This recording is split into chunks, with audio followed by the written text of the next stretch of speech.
Hare Krishna. The car was racing down the highway of France. The driver's heart was restless. Anxiety gripped him. He wanted desperately to reach his destination as quickly as possible. But at that moment he had no idea how he could escape the tragic situation he had fallen into. And then suddenly, as if by divine arrangement, the problem was solved miraculously while he was still on the highway. Certainly he was fortunate, but he himself knew this was not his fortune. This fortune was created for him by Lord Krishna. He could clearly understand it was Krishna's arrangement. How this wonderful story unfolded, let us see today. In the year 1985, Srila Gour Govinda Swami Maharaj travelled to the West for the very first time. At that time, Maharaj was not yet an initiating Guru of ISKCON. According to Vaishnava etiquette, whenever a sannyasi disciple of Srila Prabhupada arrived at a temple, the devotees would receive him with a warm welcome doing kirtan. But when Srila Gour Govinda Swami Maharaj reached ISKCON temple in Paris, there was only a single devotee there chanting the Maha Mantra and dancing in joy to welcome him. His name was Bhakta Patrick. He was assigned to assist Maharaj throughout his first ever visit to the West. Though Bhakta Patrick had been connected with ISKCON for more than 5 years, he was still not initiated.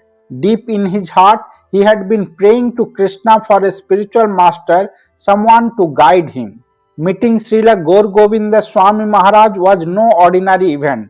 It was as if the Supreme Lord had personally arranged this meeting in response to his heartfelt prayers. From the very first darshan itself, Bhakta Patrick felt in the core of his being, yes, this is the Guru I have been searching for. Without hesitation, he surrendered to him. In 1986, Bhakta Patrick decided to enter the Grihastha ashram. He came to India along with his wife. Both of them received initiation from Srila Gour Govinda Swami Maharaj at Jantaribol, Odisha. Patrick was given the name Pushkarakshya Das and his wife was named Yamuna Devi Dasi.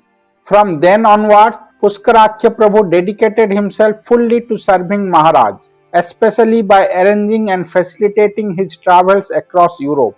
His service was wholehearted and selfless. On one such tour in 1986, Maharaj was accompanied by his secretary Sachinandan Das. As usual, Pushkarakshya Das was doing everything possible to assist his Gurudev. But soon a crisis arose. He had to arrange train tickets for both his Gurudev and his assistant.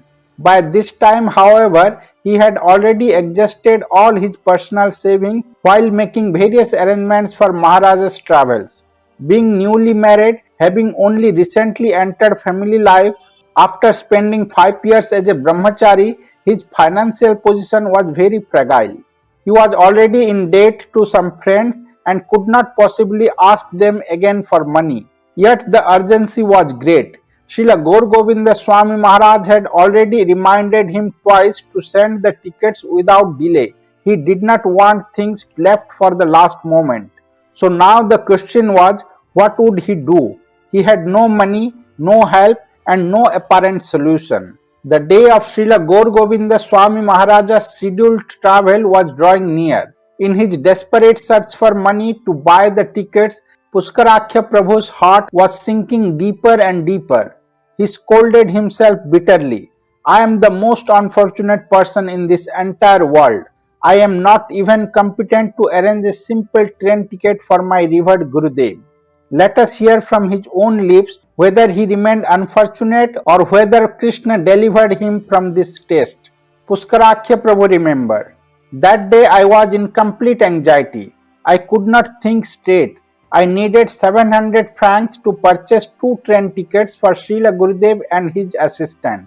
But I had no money at all. My mind was tormented with one thought, what will happen if I fail to supply the tickets to Srila Gurudev?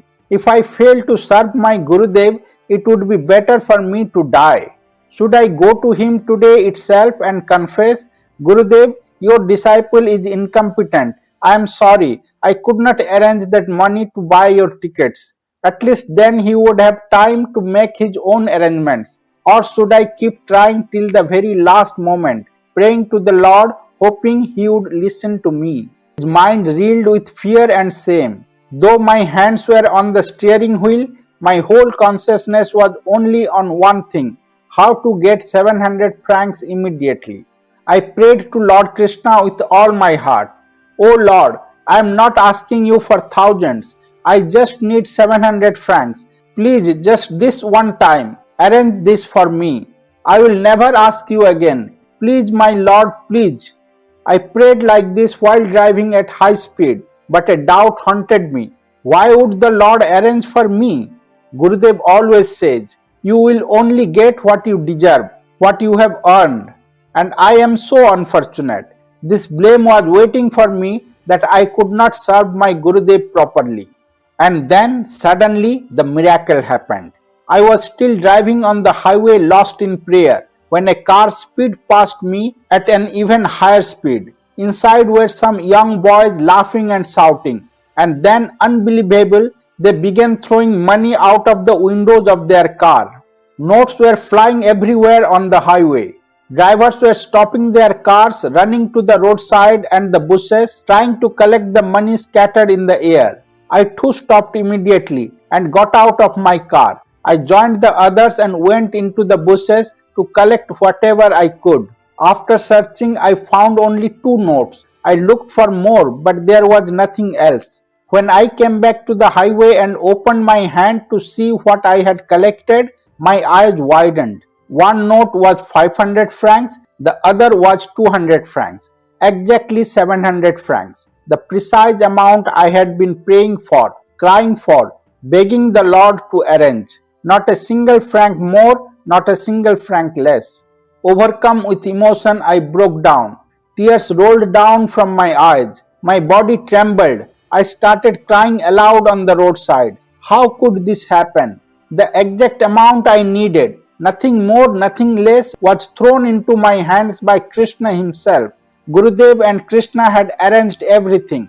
My eyes were wet and tears kept flowing, but my heart was filled with gratitude and wonder. I looked up and asked myself, what is this? Is this really my fortune? Am I so fortunate that at the very moment when I was desperately in need of money, someone suddenly appeared from nowhere, throwing money into the air, and I simply picked it up? Is this truly fortune? But then I realized, this cannot be ordinary fortune. The exact amount I received was 700 francs, not a single franc more, not a single franc less, the precise sum I needed for Gurudev's service. How could that be coincidence? No, this was not my fortune. This was Lord Krishna directly creating fortune for me, only so that I could serve his dear devotee Srila Gurudev. That day, for the first time, I personally experienced Krishna's direct reciprocation. And it was not for my own comfort or needs. It was only to serve Gurudev.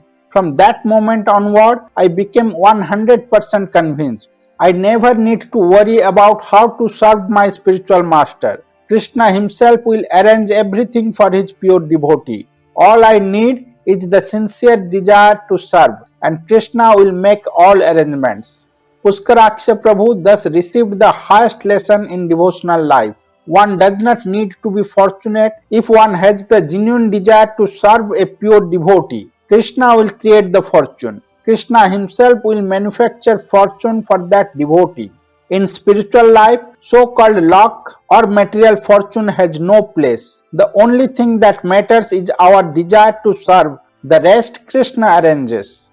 Undoubtedly, destiny is formed by karma, but when it comes to pure bhakti and pure devotees, destiny is not shaped by karma. It is shaped directly by Lord Krishna himself. Over the years, Pushkarakshya Prabhu, as the close personal assistant of Srila Gour Govinda Swami Maharaj in the Western world, has witnessed and shared many such divine revelations of Srila Gour Govinda Swami Maharaja's pastimes. This is just one drop from an ocean of nectar.